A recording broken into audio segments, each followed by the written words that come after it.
Catherine Bach became one of the most recognizable women on television by complete accident. When she got the role of Daisy Duke on the Dukes of Hazzard, the studio wanted her to wear a poodle skirt and turtleneck, but she refused. Instead, she designed her own outfit: short cut-off jeans, a tied-up top, and cowboy boots. That simple decision changed her life forever. The Daisy Dukes became a worldwide fashion trend, and posters of Catherine in her homemade outfits sold over 5 million copies. Her legs were even insured for $1 million. But behind the fame and smile, her real life was far more difficult than anyone knew. The studio tightly controlled her appearance, forcing her to stay at just 115 pounds. Years later, her world would fall apart again when she found her husband dead in their backyard. What she discovered afterward about their finances made her realize that her glamorous life had been hiding painful truths. Catherine Bach was born Catherine Bachman on March 1, 1954, in Warren, Ohio. Her father, Bernard, was German, and her mother, Norma, was of Mexican descent. Her mother's father, Antonio Verdugo, was born in Mexico and worked as a baker in Arizona. His family had deep California roots. Growing up with both German and Mexican cultures gave Catherine a unique childhood. She later shortened her last name from Bachman to Bach, but always stayed proud of her mixed heritage. Her background taught her to connect easily with different kinds of people, something that helped her later in Hollywood. When Catherine was still a little girl, her family moved to South Dakota. Life there was simple and quiet, a big change from busy Ohio.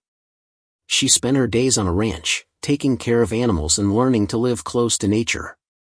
She often stayed with her grandparents in the tiny town of Faith, where everyone knew each other. That small-town experience gave her the grounded personality she became known for. Her parents were very different. Her mother worked as an acupuncturist, rare for that time, and her father was a rancher and military man. From them, she learned balance, compassion from her mother and discipline from her father. When she was 6, her parents divorced. Her mother raised Catherine and her brother, Philip, while also working to support them. Money was tight, and they moved around a lot, often staying with relatives. Watching her mother struggle and still provide for the family taught Catherine resilience. That strength became the foundation of her career later on. After graduating high school in Rapid City, South Dakota, in 1970, Catherine felt connected to nature, ranch life, and the local Native American culture. She also loved sewing, and by the time she entered UCLA, she was designing clothes for her friends and theater groups, a skill that would later change her life. At 16, she moved to Los Angeles to chase her dream of becoming an actress. The move was overwhelming. She came from a small town of only a few hundred people, and Los Angeles was enormous and competitive. Acting had been her dream since childhood, inspired by watching her uncle perform in a play. At first, she felt lost and alone, but she found comfort in acting in dance classes. She studied with respected teachers like Milton Katsilas and Anna Strasberg. Acting became more than a dream, it was her escape and purpose. She briefly attended UCLA to study drama but left after one semester to pursue acting full-time. To earn money, she worked as a dressmaker. In 1973, she landed her first major movie role in The Midnight Man alongside Burt Lancaster. It was a small part, but it was her first real step into Hollywood. Later that same year, she got another big opportunity in Thunderbolt and Lightfoot, directed by Michael Cimino and starring Clint Eastwood and Jeff Bridges. The movie was a hit and gave her a taste of success and what it meant to work on a major production. In 1975, she made her television debut in Mad Helm. Although the show didn't last long, it gave her valuable experience. She then performed on stage in Murder in the Cathedral, showing her dedication to serious acting. In 1977, she starred in the science fiction TV movie Strange New World, where she did her own stunts. But even after years of effort, real fame still seemed out of reach. By 1978, things looked bleak. Her talent agency dropped her, saying she would never make money in television. She thought her career was over. But her husband had a friend connected to a new project called the Dukes of Hazzard.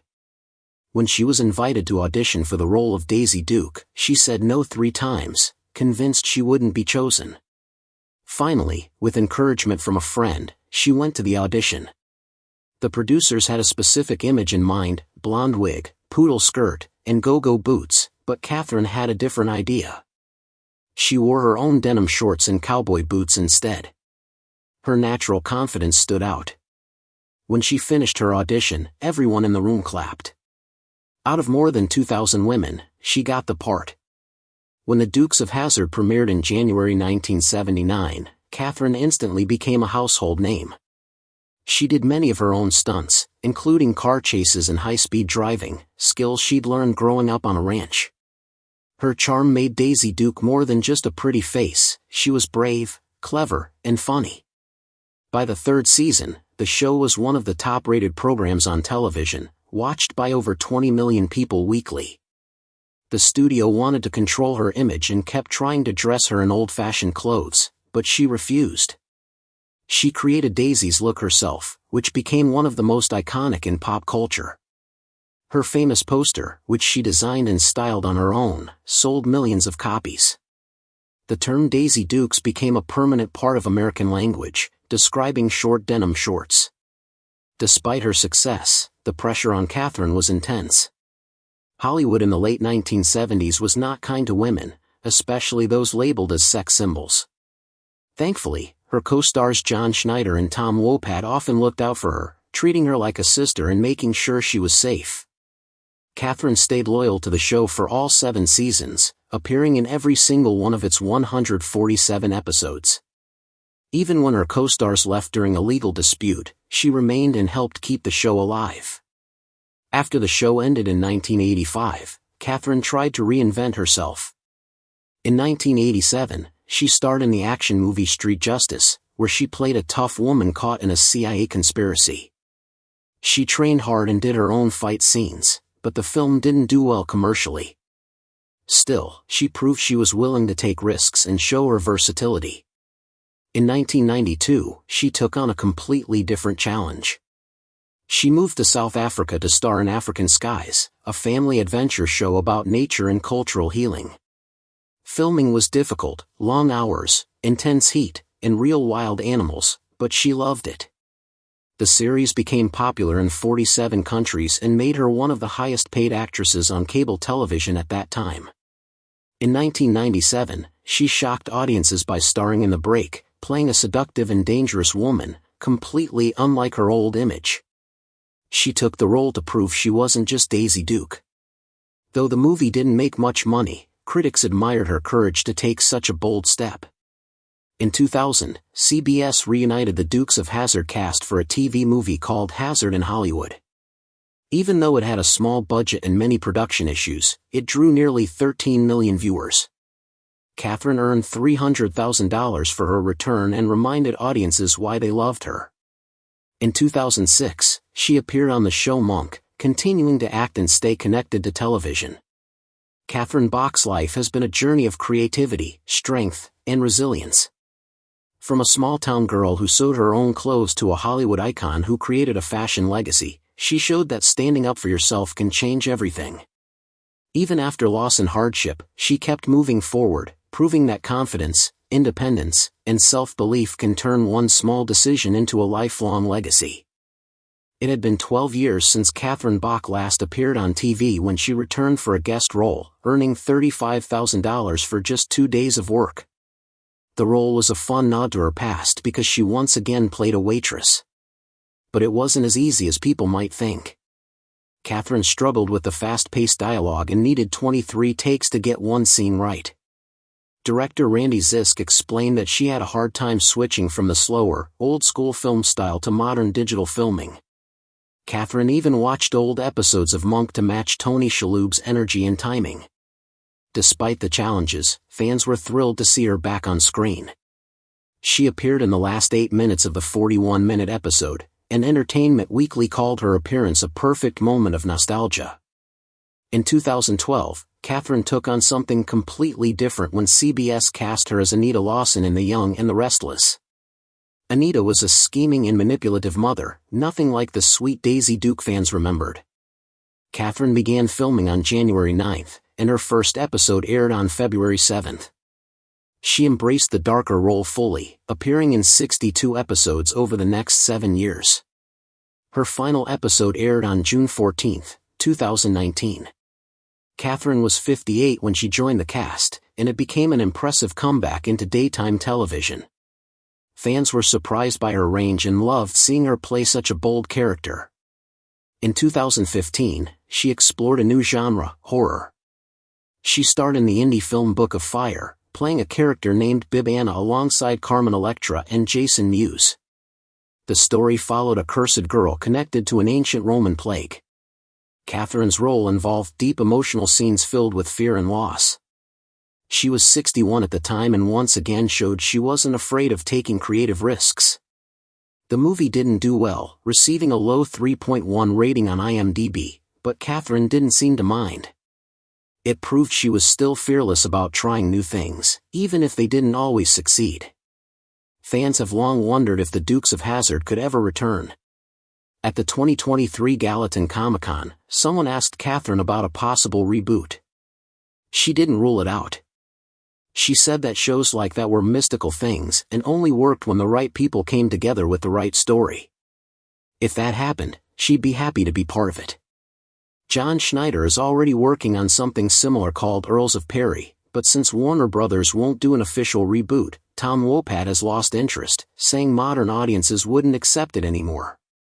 Despite that, Catherine still stays close to both her old co-stars, calling them family. Catherine Bach married David Shaw on May 15, 1976, when she was just 22 years old. David was the stepson of Hollywood legend Angela Lansbury, which instantly connected Catherine to a world of fame and expectation. At first, everything seemed perfect. But after 1979, when the Dukes of Hazzard made her a household name, the pressure began to grow. She was suddenly everywhere, on magazine covers, at red carpet events, and always surrounded by cameras. The constant attention and busy schedule started to take a toll on her marriage. On August 5, 1981, after 5 years together, the marriage ended. They never spoke publicly about cheating, but fame at such a young age can easily destroy even the strongest relationships. 9 years later, on August 8, 1990, Catherine married again, this time to Peter Lopez, a respected entertainment lawyer who had worked with stars like Michael Jackson, the Eagles, and Michael Bublé. He wasn't flashy, but he was solid and kind, the calm Catherine needed after years of chaos. Together, they built a peaceful life. Their first daughter, Sophia Isabella, was born in January 1996, and their second, Laura Esmeralda, arrived in October 1998. Catherine finally felt safe and grounded. The family lived quietly in Encino Hills, away from Hollywood drama, and for 2 decades, everything seemed steady. But on April 30, 2010, tragedy struck. Catherine found Peter's body in their backyard. He had taken his own life with a single gunshot to the head. He was 60, and their daughters were just 14 and 12. Catherine was shattered. She said later that there had been no warning signs.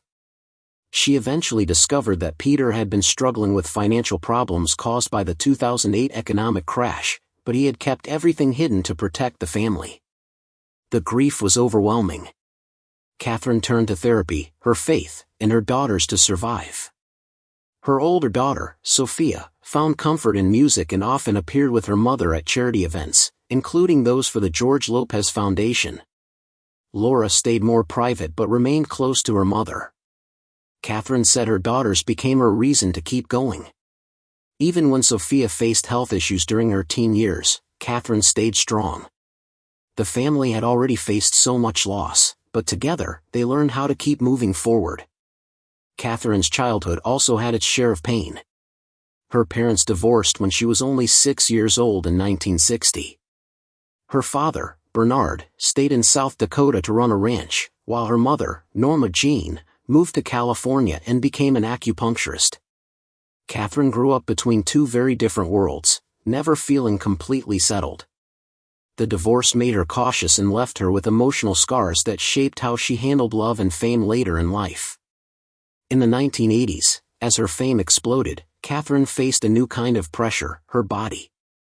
Daisy Duke's short shorts became iconic, but few knew the strict standards behind the scenes.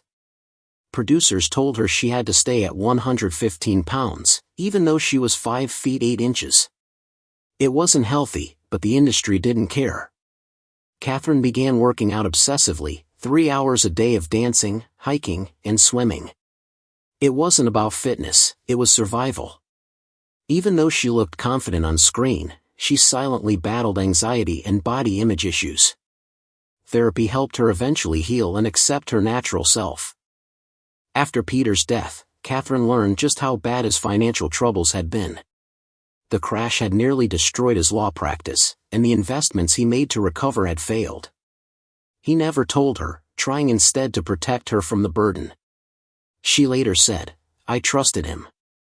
I trusted his judgment." That trust left her blindsided. But she refused to give up. Though she gained weight and went through years of deep sadness, she rebuilt her life with faith and the help of close friends. There were rumors in 2012 that her brother Philip died in a car accident, but that story remains uncertain. What's clear is that Peter's loss changed Catherine forever. She began speaking publicly about mental health and supporting suicide prevention programs. She also stayed involved with COH for Kids, the charity she and Peter had started to help low-income children in Los Angeles get medical care. Instead of letting grief silence her, she used it to make a difference. Now, in 2025, Catherine Bach is 71 years old and still full of life. In 2024, she made headlines after joking in an interview about still fitting into her Daisy Duke shorts, saying, "Only if you come to my house and watch me garden." She's still seen around Los Angeles looking elegant, usually in black outfits, but always recognizable. She reunited with her old co-stars at a Hollywood Museum event and continues to stay connected to her Dukes of Hazzard family. Today, Catherine's net worth is around $10 million, a remarkable success for someone who faced so many hardships. Her iconic Daisy Duke poster sold over 5 million copies, and she still earns royalties from the Dukes of Hazzard, The Young and the Restless, and her jewelry and clothing business inspired by her Mexican heritage. She also runs her own store, Daisy Country, where she sells memorabilia and fashion items. Back in the 1980s, women in television earned only about 60% of what men made. Catherine wanted to join her male co-stars in demanding equal pay but stayed quiet to protect the show's future. Instead, she made smart moves behind the scenes, managing her finances and career wisely. After decades in the spotlight and through unimaginable loss, Catherine Bach stands as a symbol of resilience, a woman who never stopped reinventing herself, no matter how hard life got.